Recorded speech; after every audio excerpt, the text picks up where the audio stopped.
Hi, this is Ed Petty, and today is August the 12th, and we're here in Madison, and we're at the Department of Licensing and Regulations, and I'm going to interview Mr. David Michel. Hi, Dave. Ed, hi. Nice to see you again.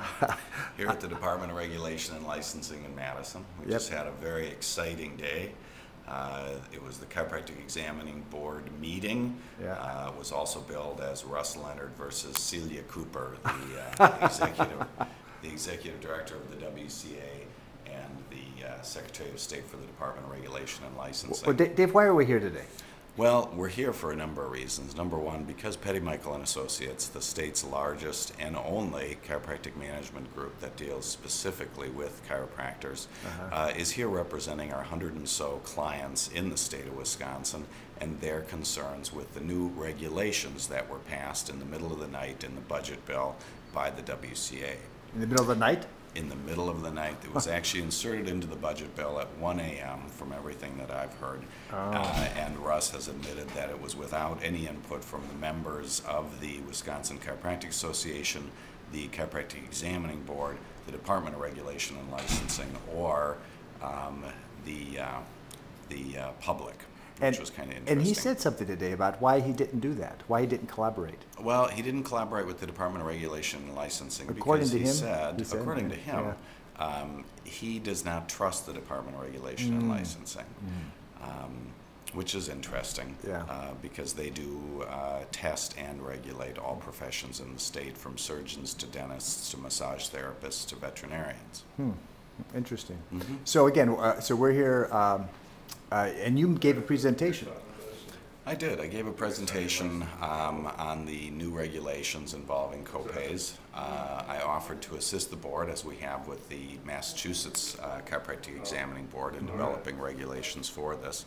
Under the current legislation, the current laws in the state of Wisconsin, as passed by the WCA, it makes it impossible for a chiropractor to waive a copayment or deductible without also refunding the insurance company any monies collected for that.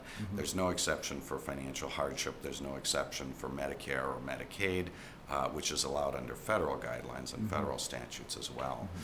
It also enforces a burden on chiropractors in this state that no other profession, whether they're surgeons, accountants, podiatrists, dentists, any other professional within the state of Wisconsin doesn't have that, doesn't have to meet that criteria that's now been established for chiropractors.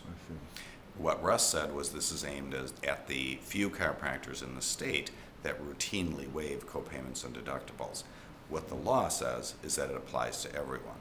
What Russ Leonard said was that this affects what you charge the patient, not what you collect. That the intention of the law was, as long as you charged the patient, then it didn't matter whether you collected it or not, but you had to charge it. What the law says is anytime you waive a deductible, copayment, or patient portion. And by waive would mean not just everything, but even a portion.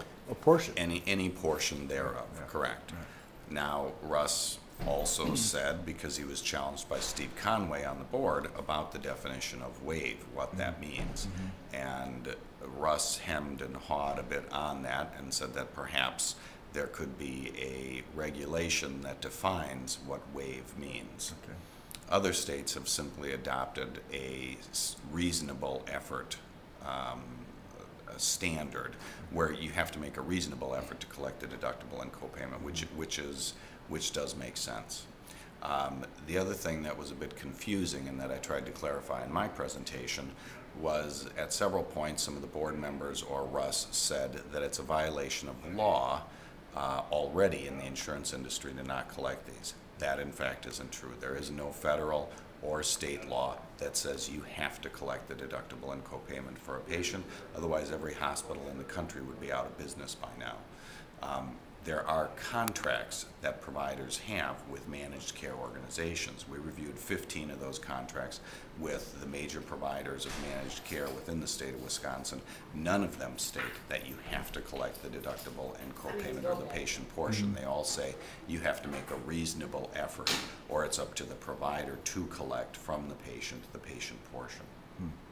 Thank you, Ed. It's been a Thanks. pleasure being here today.